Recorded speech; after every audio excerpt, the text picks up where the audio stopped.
भी चलेगा। तो यहाँ पर दो स्विच है, एक लाइट के लिए, ये स्विच लाइट के लिए है और ये फैन के लिए है। तो एक बार मैं चला कर दिखाता हूँ। ये आप मोबाइल से भी, तो देखो ये है चार्जर, तो इसको मैं लगाऊंगा और चला कर दिखाता हूँ आप लोगों को।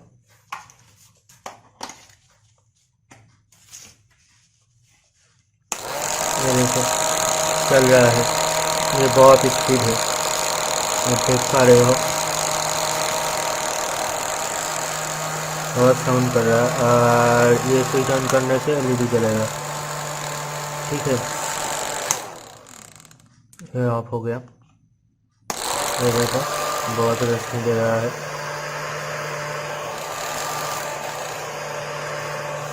ठीक है, तो ये मैं आज बनाऊंगा।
ये देखो, पहला स्पीड मतलब स्लो स्पीड, उसके बाद मीडियम स्पीड, देखो लाइट जल रहा है 2 नंबर का, और ये है हाई स्पीड, और ये है ऑफ।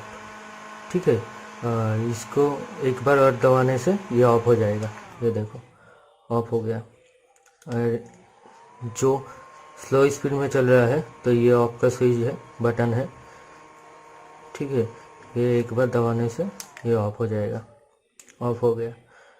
इस पर चार्जर की बारी है, चार्ज हो रहा है कि नहीं देखना पड़ेगा, ये लाइट जलेगा चार्ज होगा तो चलिए एक बार टेस्ट कर लेता हूँ कि चार्ज हो रहा है कि नहीं हो रहा है। तो चलिए चेक कर लेता हूँ चार्ज हो रहा है कि नहीं हो रहा है।